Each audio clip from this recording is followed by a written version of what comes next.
next amazing speaker who is my dear sister, Patricia America. And I have to say this, I always saw Pat,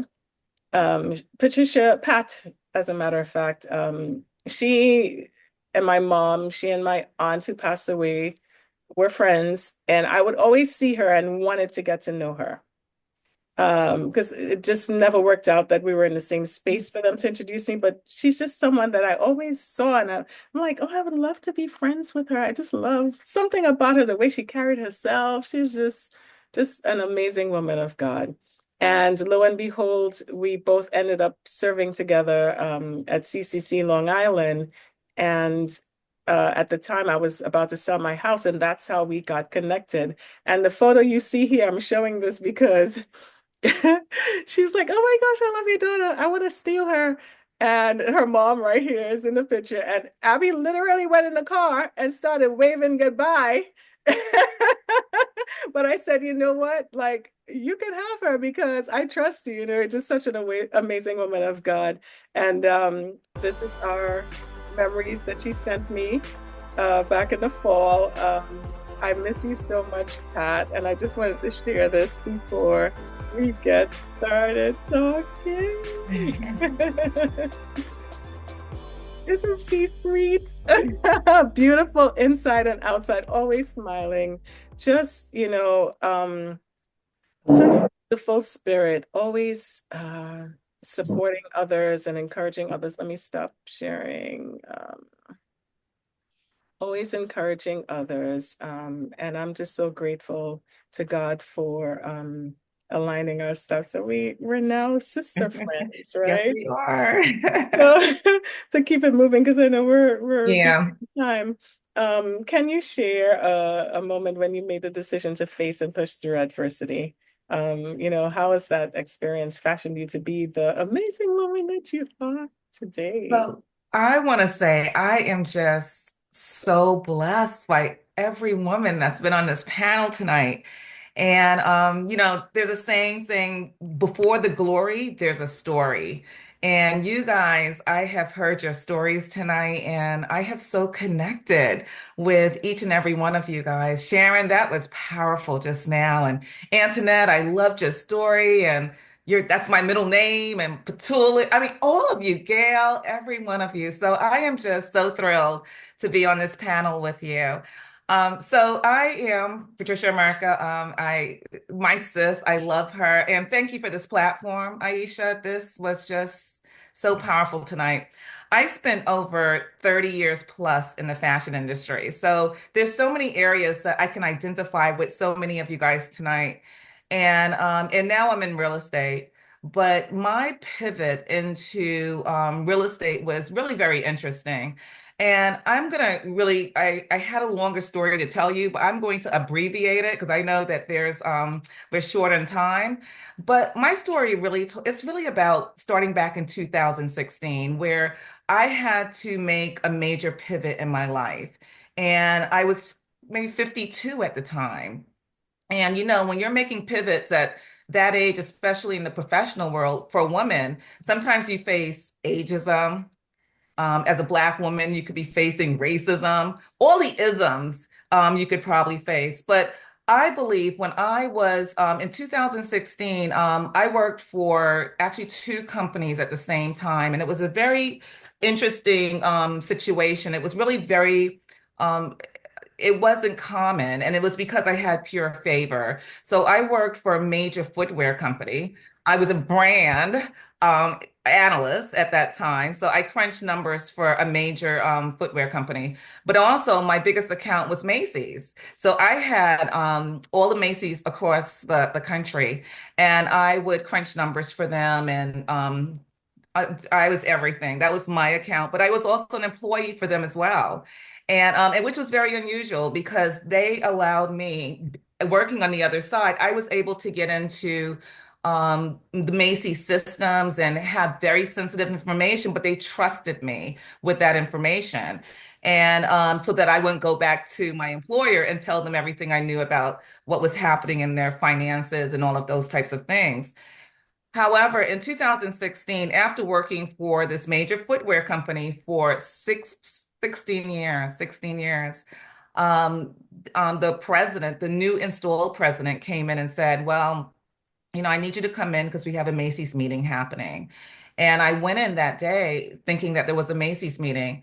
But when I got there, he said, no, we're not having a meeting. But what's happening is that all the management positions are moving back to California.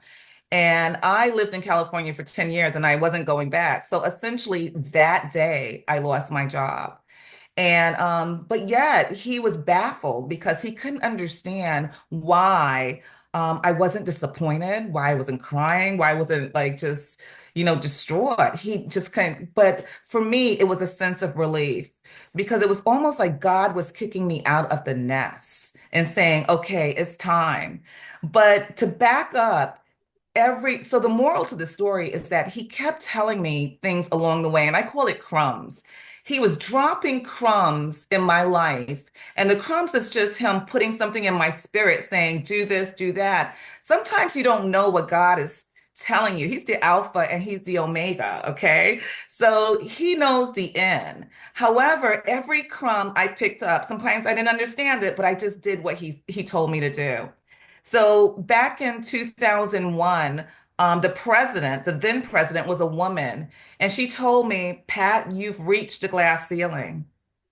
That's it. And this was a woman. It was coming from a woman. I couldn't because I was making a good salary. She goes, There's no more for you. That's it.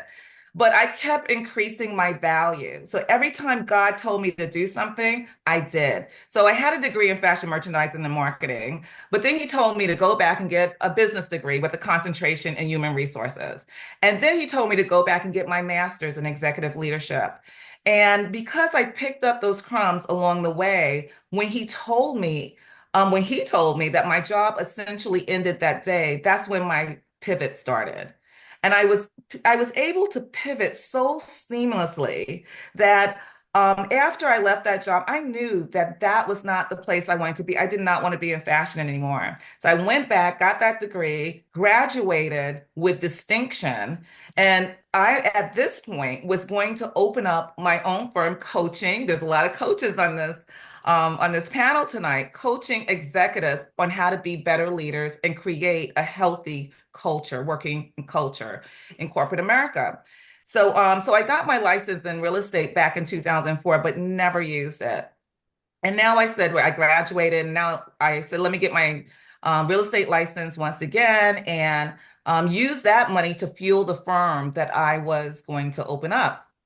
And instead, I never opened that firm. I got into real estate and I stayed in real estate because everything that I would have done with that firm, I was doing with my clients and I was doing with my agents, and that was building strong relationships.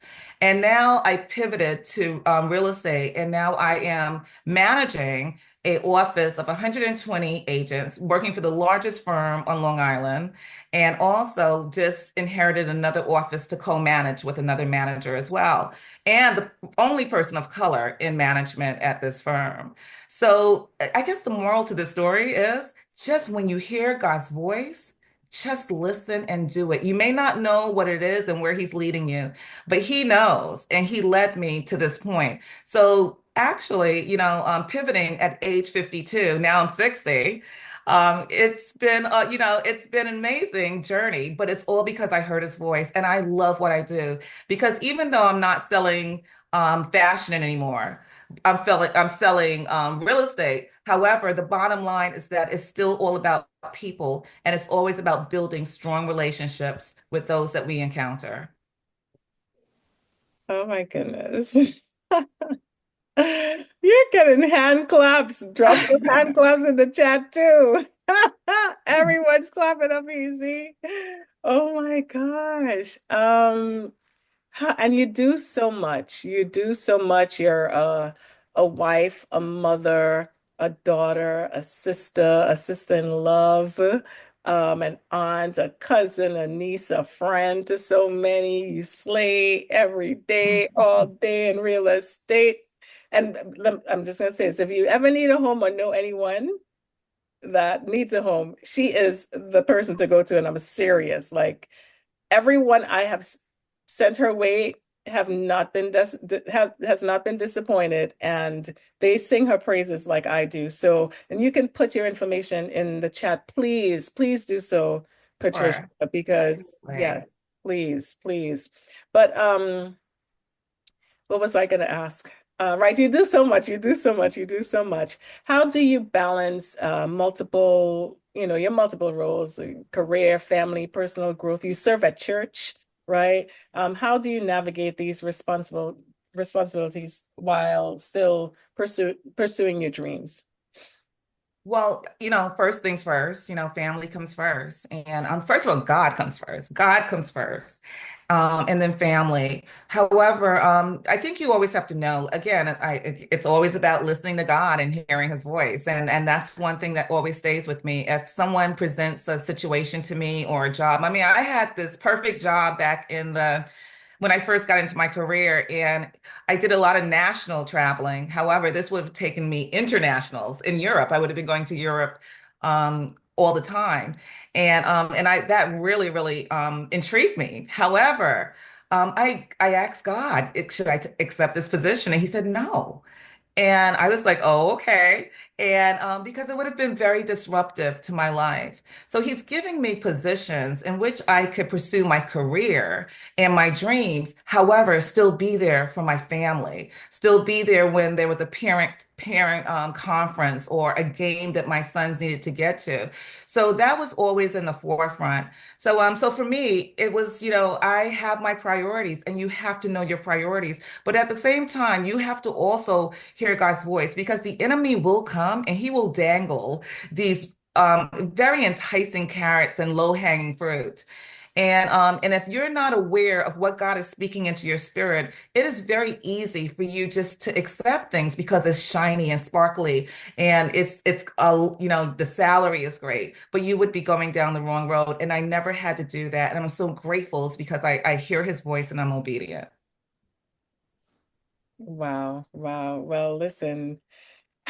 Thank you so much. And everything you pretty much shared tonight does speak to obedience, right? Your entire life story speaks to obedience, and obedience is the key, you know. It's the only way that we will live out God's purpose for our lives. And if not, then we'll be like, what is it, like frustrated artists? Or there's a Yeah. saying, I can't remember, but you know what I mean. You know what I mean. Thank you so much, my It's sister. my pleasure. Thank you, sisters. I feel like I have a whole new family here tonight. You do. We will be staying in touch. Everyone, I'm Absolutely. connecting everyone. We're gonna build out a network of women that are on fire for Jesus, and that, I pray is the point of this. So excited. All right.